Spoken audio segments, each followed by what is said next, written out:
지난 시간에 우리가 요나를 통해서 우리가 영적으로 얻어진 것이 얼마나 무서운 일인가, 특별히 우리의 편견이 얼마나 무서운가 하는 것을 말씀을 통해서 보았습니다.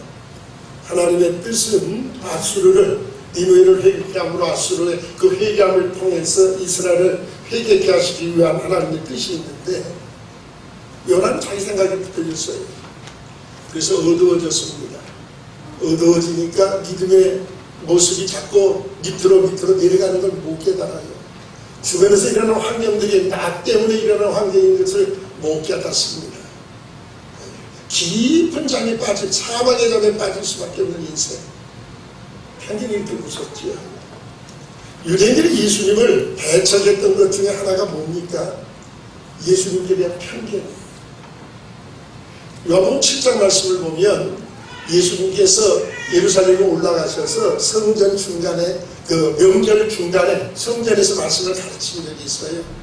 누가복음 7장 14절 이하의 말씀을 쭉 읽어보면 주님의 말씀을 가르치는데 유대인들의 반응이 뭐였습니까?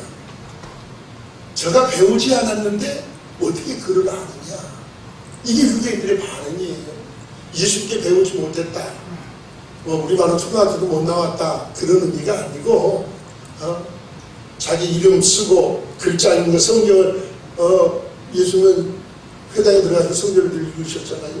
성경 읽는 거 글씨를 어떻게 하냐, 그런 의미가 아니고, 바울의 이력서를 보면 우리가 바울의 이력서를 쭉 얘기할 때 빠지지 않고 하는 얘기 하나 있죠. 누구 문화에서 배웠단 말을 합니까? 가말리엘 문화에서 배웠다. 당시에 최고의 학문을 가졌던 가말리아 선생님의 그 문화에서, 요즘 말하면 영국의 옥스퍼드 대학이나 미국의 하버드 대학 학벌쯤 돼요. 우리나라는 서울대학교 학벌을 가진 사람이에요. 그런 그 당시에, 예수님 당시에 이 선생들은, 랍비들은 대개가 어느 그 파에 속해 있어요. 어느 선생님 밑에서 수학했다, 어느 선생님 밑에서 배웠다. 그래서 그런지 요즘 교회들도 목회자를 구할 때 박사학위, 미국 유학 따지는 게 많아요.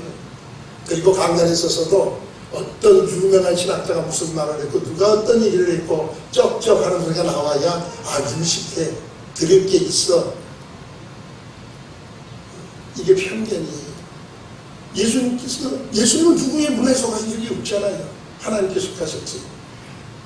그러니까 저가 배우지 못했거늘 어떻게 그를 아느냐, 이게 편견이에요. 편견을 가지고 있어요. 예수님께서 그래서 24절에 뭐라고 말씀하십니까? 외모로 판단하지 말고 공의의 판단으로, 공의 판단으로 판단하라고 했어요. 바울 사도도 로마서 14장 10절에서 너희가 어찌하여 형제를 판단하느냐, 어찌하여 형제를 없이 여기느냐, 우리가 다 하나님 앞에, 하나님의 심판대 앞에 섭니다. 조심해야 될 문제지요. 그래서 8장에 가서, 요한복음 8장에 가서 예수님께서 47절 이하에 그런 말씀을 하시죠. 너희가 하나님께 속하였다면 하나님 말씀을 드리려니와 너희가 듣지 아니하면 하나님께 속하지 아니하였습니다. 강단에서 하나님 말씀이 주어져야 되고, 하나님의 말씀을 아멘해야 되고, 하나님의 말씀을 받아야 되고, 들려져야 돼요. 내게 말씀이 들려지지 않고 말씀을 판단하는 생각이 자꾸 들어오면 내가 혹시 하나님께 속한 자가 아닌가 두려워해야 합니다. 하나님께 속한 자는 하나님 말씀을 들려오게 돼 있어요. 듣게 돼 있어요. 그 사람이 어디서 배우느냐, 그게 중요한 게 아니에요. 그 말씀이 성경에 기록된 말씀이고 하나님의 말씀이니까. 베네아 사람은 데살로니가 사람마다 더 신사적이어서 간절한 마음으로 말씀을 받고, 이것이 그러한가 하여 날마다 성경을 상고했다고 했어요. 우리에게 중요한 것은 이런 모습이죠. 이 편견은 참 무섭습니다. 그래서 어거스틴이 그런 말을 했어요. 이 세상엔 두 종류의 사람이 있다고 합니다. 한 종류의 사람은 자기가 죄인인 것을 알고 사는 죄인이 있대요. 이 세상에 두 가지 죄인이 있는데, 한 종류의 사람은 자기가 죄인인 것을 알고 사는 죄인, 또 한 종류의 사람은 어떤 사람일까요? 그러면 자기가 죄인인 줄을 모르고 사는 죄인. 우리 한번 가만히 생각해보세요. 나는 내가 죄인인 것을 알고 사십니까? 나는 내가 죄인인 것을 알고 사는 죄인이 있고, 또 한 사람은 자기가 죄인인 것을 모르고 사는 역시 죄인이에요. 의인은 간에 하나도 없습니다. 다 우리는 죄인이에요. 문제는 우리가 내가 죄인이라는 것을 모르고 편견 속에 사로잡혀 산다는 것이죠. 오늘 본문의 말씀은 우리가 잘 아는데, 예수님께서 한 바리새인의 집에 초대를 받아 식사로 가셨는데 한참 식사자가 무르익을 준비해서 초대받지 못한 한 여인이 갑자기 등장을 합니다. 우리말에는 생략되어 있지만 그래서 37장 말씀을 보라, 이 여자의 등장하는 걸 보라고 강조를 합니다. 우리에게 이 모습을 참 머릿속에 한번 여러분 그림을 그려보시라는 소리예요. 상상해보라는 거예요. 보라, 우리말은 빠져 있어요. 헬라 성경은 보라라고 시작합니다. 보라. 얼마나 이 장면이 지금 분위기를 싸게 만들어버려요. 하게해야 분위기가 갑자기 바뀌어버립니다. 이 여자의 등장으로 인해서. 왜요? 이 여자는 모든 사람에게 죄인이라고 손가락질을 받는 여자였어요. 근데 이 여자가 초대도 안 했는데 갑자기 그 집에 들어오더니 예수님의 뒤로 와서 이게 무슨 돌발 행동입니까? 갑자기 울기 시작하는 거예요. 우는데 이게 그냥 훌쩍훌쩍 우는 게 아니고 갑자기 눈물이 비오고 쏟아지는데 그 눈물이 어디로 갑니까? 그냥 밑으로 쭉 떨어지는데 하필 예수님의 발등에 다 떨어지는 거예요. 이 여자가 가만히 있겠죠. 그래서 예수님은 가만히 계시는데 이 여자가 얼마나 당해, 보는 사람도 얼마나 조바조바하고 당황되겠어요. 그러니까 이 여자가 자기를 무릎을 꿇고 앉아서 자기 머리털을 풀어서 그 발등을 씻습니다. 그래도 이 흘러나오는 눈물을 주체하지 못해요. 그러니까 눈물 범벅에 대해서 닦으면서 눈물 흘리면서 그러면서 거기에다가 자기가 품고 왔던 향유를 갖다 붓습니다. 팔에다 붓고 나서 입을 맞추기 시작하는데 입을 맞췄다 해서 한 번 맞춘 게 아니에요. 나중에 주님께서 그러잖아요. 입 맞추기를 그치지 않았다. 계속해서 입 맞추면 돼요. 이 장면을 예수님을 초대했던 이 시몬이라는 사람이, 이 바리새인이 속으로 혼자 중얼거립니다. 아이고, 내가 사람 잘못 봤네. 내가 예수 선생님을 랍비인 줄 알고 선지자인 줄 알고 초대했는데 선지자 아닌가 봐.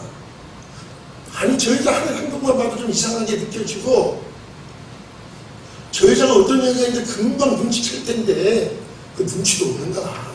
저 여자 누군지 전혀 못 느끼는가 봐. 가만히 그 발 내밀고 가만히 계신 거 보니까 랍비 아닌가 봐. 혹시 선지자 아닌가 봐. 속으로 혼자 중얼거리고 혼자 생각합니다. 근데 예수님께서 그 속마음을 아시지요. 마음을 감찰하시니 어찌 통찰지 못하시겠으며 네 영혼을 지키시니가 어찌 알지 못하시니. 모르실 리가 없죠. 귀를 만드시니가 어찌 듣지 아니하시며 눈을 만드시니가 어찌 보지 아니하시랴. 주님은 참 그러세요. 그거 모르실 리가 있습니까? 그래서 시몬에게 말합니다. 시몬아, 내가 내게 이를 말했다. 이 말씀하세요. 어떤 사람이 빚을 줬는데 두 사람이 빚을 못 갚았다. 한 사람은 50대라는 빚 줬고 한 사람은 500대라는 줬는데 이 사람이 보니까 이 사람들 갚을 능력 없고 이 큰일 나겠다 싶어서 아예 그냥 탕감해 줘버렸다. 돈 안 받을 때 내가 열심히 살아라. 이 두 사람 중에 누가 그 주인은 돈 빌려줬다 탕감해서 살아가겠다. 많이 받은 탕감받은 사람이 그래. 이 말이 없다. 그러면서 시몬의 행동을 주님 말씀합니다. 넌 내가 내 집에 들어왔을 때 당연히 손님이 오면 유대인들은 샌들을 신고 다니잖아요. 그 먼지 구석이니까 발 씻을 물을 주고 손 씻을 물을 주는데 너는 내게 물을 주지 않았다. 이 여자는 눈물로 내 발을 씻었는데 너는 발 씻을 물도 안 줬지 않느냐.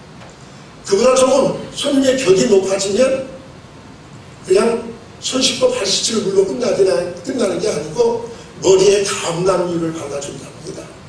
근데 너는 내게 감람유 안 받았잖냐. 근데 이 여자는 내게 향유를 부었다. 내 발에다가 그것도 머리도 아닌 발에다 향유를 붓지 않았느냐.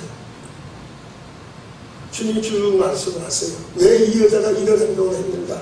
왜 주님이 그것을 그냥 제지하지 않고 놓아두셨는가 설명을 합니다. 그러면서 이 여자에게 네 제사함을 받았다. 공적인 선언을 이미 제사함을 받은 은혜 때문에 이 여자가 그러겠지만 주님은 공적인 선언을 하셨어요. 자, 오늘 이 말씀 속에서 자신이 죄인인 것을 깨닫는 여자와 자신이 죄인이라는 것을 깨닫지 못하는 죄인과의 모습을, 형제의 사로잡힌 인생의 모습이 어떻게 달라지는가 하는 것을 우리가 볼 수 있습니다. 먼저 이 여자요, 모든 사람이 죄인이라고 손가락질을 합니다. 자, 이 여자는 초대받은 여인이 아니에요. 그런데 모든 사람이 이 여자를 갖고서 죄인이라고 말해요. 바리새인 시몬도, 오늘 이 집의 주인도 그 여자를 역시 죄인이라고 말합니다. 이게 편견이지요. 아니, 죄인인 것은 다 똑같은 죄인인데 이 여자만 죄인인 것은 아니잖아요. 그런데 왜 이 여자를 특별히 죄인이라고 말할까요? 유대인들이 특별히 죄인이라고 부르는 두 종류의 사람이 있지요. 유대인들의 그 자부심이 뭡니까? 나는 누구예요? 하나님의 선민, 천국 백성, 이방인은 지옥에 불쏘시되, 이 유대인들의 자랑거리라고 그랬죠. 우리는 하나님의 선민이다.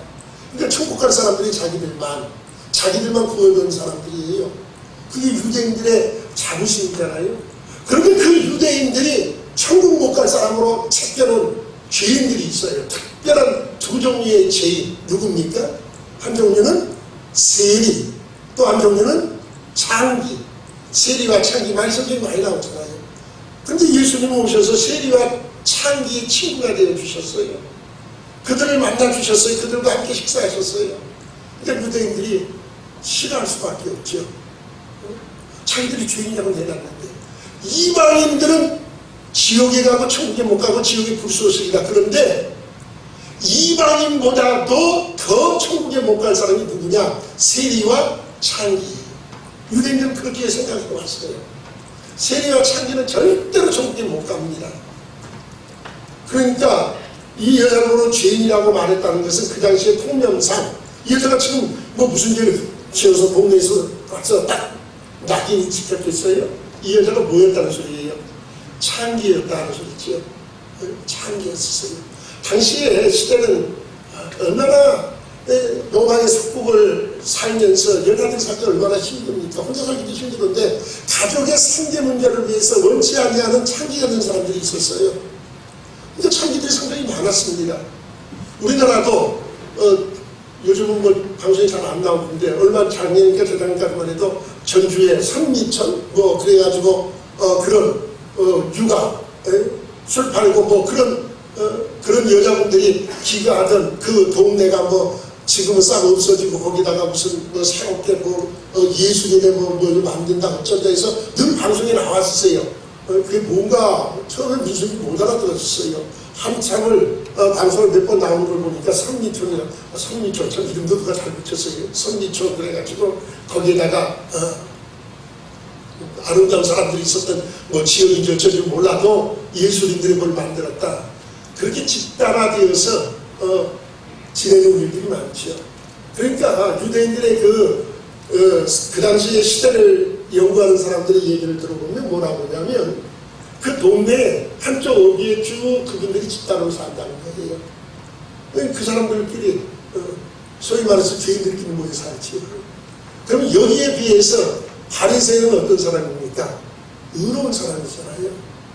바리새인이 누가복음 18장 가서 기도하는 모습을 보면 뭐라고 합니까? 시장 어귀에 있어서 하늘을 우러보는 큰 소리로 하나님이여 감사합니다. 나는 저 세리와 같지 아니함을 감사합니다. 하나님, 나는 정할 11조를 드립니다. 일주일에 2번씩 금식합니다. 그러나 세리는 하늘을 감히 우러보지 못하고 가슴을 치면서 주여 용서하옵소서, 나를 용서하옵소서, 나는 죄인이었습니다. 죄인인 것을 알았어요. 근데 바리새인들은 뭡니까? 자기가 죄인인 걸 몰라요.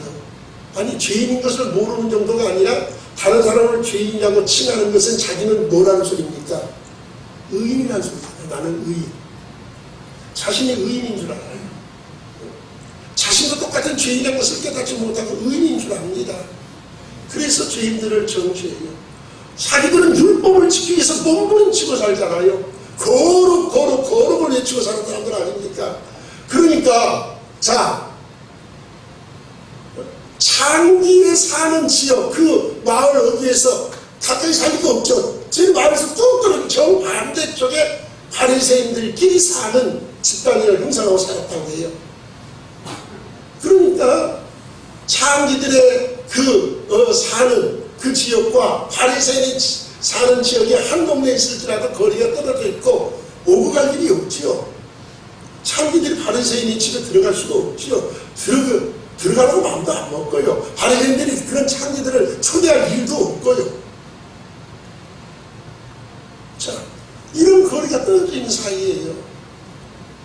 그런데 한참 바리새인 집에 바리새인들이 손님을 초대해서 누구를 했겠어요? 자기가 또 바리새인들을 초대했겠지요. 그럴 때에 갑자기 이 장주님이 초대하지 않았는데 모든 사람이 아는 그 창긴 여자가 옥합을 들고 나타납니다. 여러분, 이 여자의 입장 한번 생각해 보세요. 이 바리새인 집에 오고 싶었겠습니까? 저는 아니라고 생각해요. 왜냐하면 저도 어렸을 때 보면요, 심부름 갔다 오라고 하면요, 어떤 집에는 뭘 갖다 주고 오라는데도 진짜 가기 싫은 집이 있어요. 왜 그런지. 그때 왜 그런지 모르겠어요. 그 집은 심부름 가기 싫어요. 가기 싫어요. 뭘 갖다 주는데 가기 싫어 죽겠는데 안 갈 수도 없잖아요. 가라고. 부모님이 가라고 했는데 어떻게 안 갑니까? 가겠다는데 그냥 몸을 깊이 꼬고 가고는 그냥 주라는 거 얼른 주고 그냥 뛰쳐 도망 나오지요. 그 집에 머물러 있기가 싫은 집이 있어요. 가기 싫은 집이. 이 여자가 바리새인 집에 가는 게 싫겠습니까? 가고 싶겠습니까? 자기가 나타나자마자 잔치의 분위기가 어떻게 될 걸 모릅니까? 모두가 자기를 손가락질 하고 멸시와 천대할 것이고 수군거릴 것이고 얼마나 창피합니까? 그 자리를 가고 싶겠어요? 여러분, 저 사마리아 우물곁에 그 여인은 어땠습니까? 사람들 만나는 것도 싫어서 아무도 없는 시간에 물길로 오잖아요. 사람 대하는 자체가 싫어요. 자기가 동등한 평등한 사람들하고 바리새인들, 자기들끼리 의롭다고 말하는 의인들만 모여있는 그 바리새인 집에 가기가 발 떨어지기가 없습니다. 그런데 왜 이 여인이 그 바리새인의 집에 찾아오고 있습니까? 초대를 받았습니까? 자기와 바리새인과 교제할 그런 관계가 이르렀고 그렇게 가까운 사이입니까? 아무것도 아니에요. 전혀 어울리지 않아요. 그런데 이 여인이 옥합을 가슴에 품은 채로 지금 이 집을 찾아옵니다. 왜 찾아옵니까? 이유는 한 가지지. 오늘 본문 말씀은 예수님께서 그 집에 있다는 소리를 들었기 때문이지.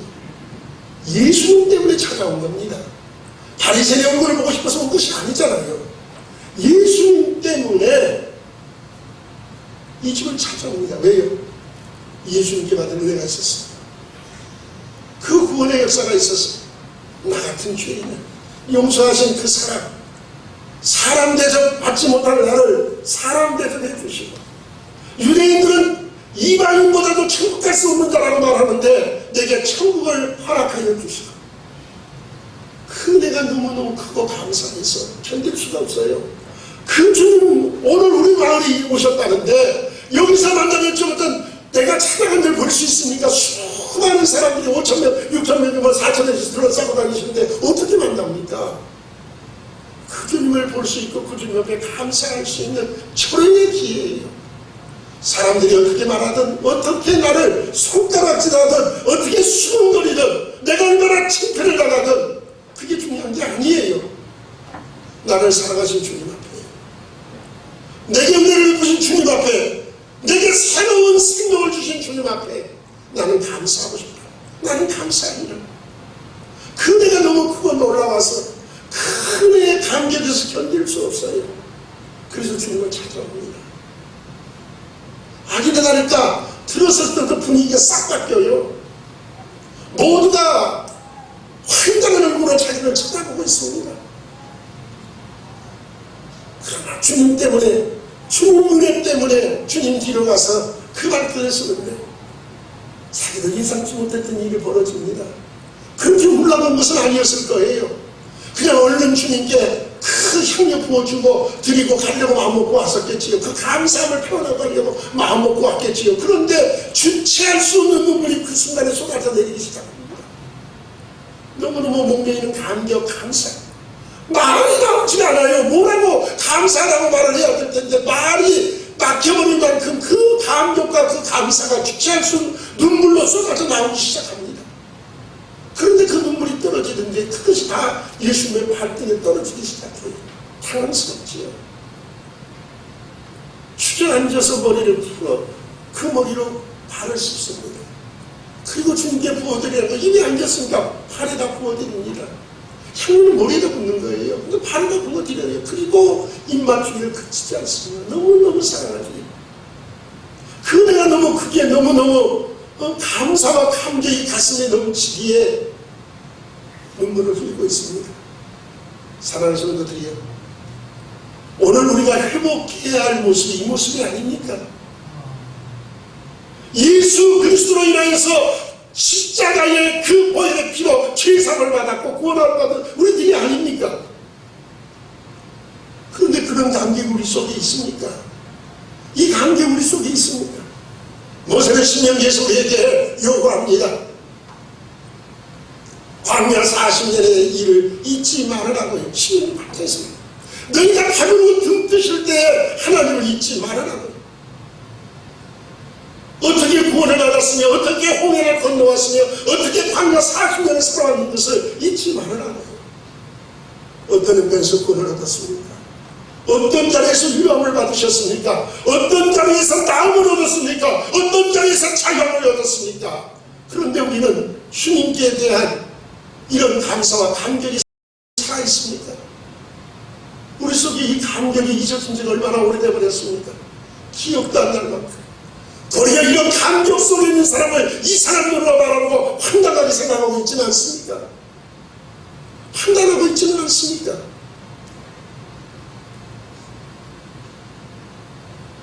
그것이 내가 해야 할 자리고 내가 흘려야 할 눈물인데 우리 속에 이 감격이 잊혀진 지가 오래되어버렸습니다. 이 여인 보십시오. 비슷한 사건, 똑같은 사건은 아니지만 마가복음 14장이나 마가복음 26장 말씀 보면 문둥병으로 시몬이라는 사람 집에 예수님이 초대받아 갔을 때에 옥합을 갖들여서 와서 깨뜨린 여자의 얘기가 나옵니다. 그때 제자들이 뭐라고 했어요? 어찌하여 이것을 후회하느냐? 300대량이나 더 가겠구만. 팔아서 가난한 사람들이 나누어 주지. 편견이에요. 그 여인의 주님을 사랑하는 마음을 이해하지 못하는 편견입니다. 내가 그런 신경 그 자리에 있어야 되는 사람이라는 것을 깨닫지 못하는 편견에 살아가면서 물질을 계산하고 있습니다. 정말로 우리가 주님을 사랑하면요, 헌금 많이 해라는 소리가 아니에요. 물질뿐 아니라 모든 것을 주님 앞에 넉넉하게 되어 있어요. 주님 앞에 아낌이 없습니다. 그런데 우리는 찬송할 때는 내게 있는 모든 것을 아낌없이 주께 드린다고 말하지만 정말로 우리가 아낌없이 주님 앞에 넉넉합니까? 주님의 그 큰 사랑 앞에 우리가 넉넉합니까? 300대나 되는 그 향유도 그 물질도 이 여인의 그 주님을 사모하고 사랑하고 그 감격하고 감사하는 마음을 막지 못했습니다. 그런데 우리는 물질이 우리 앞을 막을 때가 얼마나 많습니까? 체면이 우리 앞을 막을 때가 얼마나 많습니까? 사람들 앞에 부끄러울까? 주님 만나고 주님 앞에 감사와 감격을 표현하는데 조금 부끄러우면 어떻습니까? 조금 얼굴이 뜨뜻하면 어떻습니까? 조금 칭찬을 나가면 어떻습니까? 그런데 우리는 그렇게 하는 것 같지 않습니다. 그 감사와 감격의 표현이 우리 속에 없어요. 넉넉하지가 못합니다. 내가 그 자리에 있어야 할 사람인데 나도 저희처럼 똑같은 죄인인데 오늘 바리새인을 보십시오. 이 여자의 행동을 보면서 예수님을 판단합니다. 저가 선지자였다면 저 여자가 누군지 알았을 것인데 예수님을 판단해요. 자기의 경험, 상식을 가지고 지식을 가지고 예수님을 판단합니다. 자신도 똑같은 죄인이라는 것을, 저 여인과 같이 주님 앞에 엎드려야 할 사람이라는 것을 못 깨닫습니다. 주님이 한 가지 예를 들어 말씀하세요. 50데나리온 빚을 탕감받은 사람과 500데나리온의 빚을 탕감받은 사람이 얘기를 하십니다. 누가 더 살아가겠냐? 이 500데나리온, 이 물질의 얘기를 지금 하시는 겁니까? 저는 그렇게 안 봅니다. 이 물질의 얘기가 아니에요. 이 바리새인이 왜 주님을 추천했는지는 본문에 안 나와 있으면 모르겠습니다. 전에 문둥병자 걸렸던 시몬과 같이 문둥병에서 나음을 얻었는지 아니면 다른 은혜를 얻었는지 어찌됐든 주님과의 관계가 있는 사람이에요. 그러니까 주님을 초대했겠지요. 주님은 흔쾌히 응하셔서 그 집에 식사 대접받으러 가신 거 보니까 뭔가 주님께 사랑을 받았고 은혜를 얻었겠지요. 주님은 이 사람도 사랑하셨어요. 이 사람도 은혜를 주고 영혼을 구원하시길 기뻐하십니다. 그런데 이 사람이 받은 은혜는 어느 정도였습니까? 식사 한 끼 대접하는 것으로 그 은혜를 다 갚는 것인 줄 알았어요. 내가 식사 한 끼 잘 대접하면, 내가 식사 한 끼 잘 공개하면 내 할 일 다 한 것이라고요. 내가 식사 한 끼 대접했습니다. 우리가 받은 그 은혜가 식사 한 끼 대접하는 것 끝나는 은혜입니까? 나는 의인이 아닙니다. 죄인입니다. 자신이 죄인 것을 깨닫지 못해요. 식사 대접하는 것으로 그것이 다 인정하고 있습니다. 그래서 주님을 대접했습니다. 더 이상해. 식사 대접하면 되지 뭘 더. 왜 내가 더 해야 되느냐고. 발시술물도 내놓지 않습니다. 당연히 갖춰야 할 예의예요. 머리에 감명도 바르지 않습니다. 그러면서도 나는 의인이기 때문에 나는 잘하고 있는 줄 알아요. 이만하면 된 줄 알아요. 우리가 오랫동안 예수를 믿고 교회 생활했기 때문에 이만하면 나는 잘 믿음을 지키는 사람이고 잘 믿는 사람이고 주님 앞에 잘 내가 은혜에 감사하는 사람으로 착하고 살고 있지는 않습니까? 내 편견에 사로잡혀 있지는 않습니까? 오늘 이 사람은 편견에 사로잡혀 있어요. 마치 50데나리온만큼 용서받은 사람 같은 심정입니다. 여러분, 이 사람은 의로워서 죄가 적어서 적게 용서받았습니까? 죄가 무엇입니까? 죄는 크든 적든 죄 값은 사망입니다. 그 결과는 동일합니다.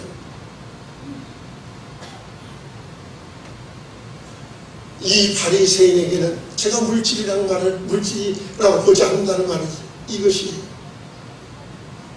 이 바리새인의 마음속에도 500데나리온 사울 받은 사람의 심정이 있었어야 합니다. 오늘 이 여자에게는 500데나리온 사울 받은 자의 심령이 그 속에서 살아 역사해서 주님 앞에 감격과 감사의 역사가 있는데 이 사람은 마치 50데나리온의 그 은혜를 탕감받은 자와 같은 그 은혜를 얻은 자와 같아서 식사대접하는 것으로 다 하고 내가 할 일을 다 하는 것으로 그것이 감사의 전부인 줄로 알고 있습니다. 여러분, 우리는 어떻습니까? 우리는 50데나리온 탕감받은 사람들이 아닙니다. 우리의 심령은 500데나리온을 탕감받은 자와 같은 그런 감사와 감격이 우리 속에 회복되기를 주의 이름으로 축원합니다. 한 가지 얘기하고 마치렵니다. 코로나 때문에 얼마나 어렵습니까? 코로나가 우리의 문제만 아니라 전 세계적인 문제잖아요. 얼마 전에 친구가 보내준 글을 봤더니 그런 내용이 있어요. 코로나19 때문에 우리나라뿐 아니라 미국에서도 야단들이 났는데 프랑스에서도 이 코로나 때문에 아주 곤욕을 치렀는데 93살 되신 노인분이 코로나에 확진됐답니다. 93살이나 되셨는데 코로나에 확진됐어요. 그래서 병원에 급히 이송을 해서 의료진들이 발빠르게 대처를 해서 하루 만에 차도가 있게 되어서 일어나게 되었는데 하룻밤 병상에 가서 산소 공급을, 또 코로나 걸리면 산소 공급을 한다는 거 아니에요. 산소 공급을 한답니다. 하루 24시간 동안 산소 공급을 받았대요. 받고 그 다음날 차도가 있어서 일어나 앉게 되었습니다. 이제 우리나라로 말하면 의사가 회진을 넣잖아요. 의사가 그래서 병상에 찾아왔어요. 와서 한 가지 그 종이를 내놓는데 이제 차도가 있으니까 태우라라 그 말이었던 모양이에요. 그래서 내미는데 계산서예요. 하룻밤 치료비 24시간 산소 공급하고 치료했던 치료비가 50만 프랑이랍니다. 50만 프랑이 우리나라 돈으로 560만 원이래요. 참 우리나라 좋은 나라예요. 공짜로 해주는데 560만 원의 비용이 남았어요. 그래서 그 청구서를 노인이 보더니 한참 쳐다보더니 갑자기 눈물을 뚝뚝 우시는 거예요. 그러니까 의사가 당황스럽잖아요. 내가 이거 잘못 보여줬나 싶어서 얼마나 당황스럽겠어요. 아유 어르신 왜 그러시느냐고. 그냥 치료비가 너무 많이 나와서 그러시느냐고. 너무 걱정하시지 말으라고. 어떻게 방법이 있겠지요. 너무 걱정하지 마시라고. 이제 위로를 할 말이 없으니까 의사도 당황스럽고 뭐 할 말이 있으니까 갑자기 위로할 말이 없으니까 진정하시라고. 그때 이 노인분이 그렇게 말을 하더래요. 의사 선생님, 내가 치료비 때문에 우는 게 아닙니다. 그럼 왜 우세요? 나 치료비에 낼 돈이 있습니다. 내가 이 치료비 감당할 만한 능력이 내게 있고 내게 돈이 있습니다. 내가 우는 것은 내가 하루 24시간 동안에 산소 공급을 받은 것이 50만 프랑, 우리나라 돈 560만 원이라고 한다면 나는 93년 동안 하나님이 주시는 산소를 마음껏 마시고 살았는데 한 번도 하나님 앞에 산소값을 내본 적이 없습니다. 단 한 번도 산소값을 내본 적이 없는데 내가 93년 동안 이렇게 무상으로 썼는데 그 가격이 얼마입니까? 그런데 나는 한 번도 갚을 생각도 해보지 않았습니다. 그래서 내가 옵니다. 사랑하는 성도들, 오늘도 우리는 산소를 마시고 삽니다. 산소값 지불하려고 생각이나 해보신 적이 있으십니까? 그 가격이 얼마나 될까요? 하나님 한 번도 우리에게 그 가격을 청구하신 적도 없으십니다.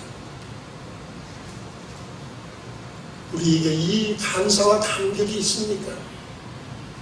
맥주 장사제를 앞둬놓고 헌금 많이 해라. 오해하지 마십시오.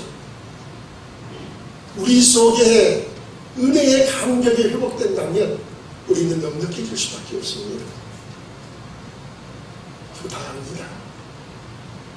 이 여인의 자리, 그 자리가 내가 엎드려야 할 자리라는 것을 잊지 않는 성도들 되시기를 주의 이름으로 축원합니다.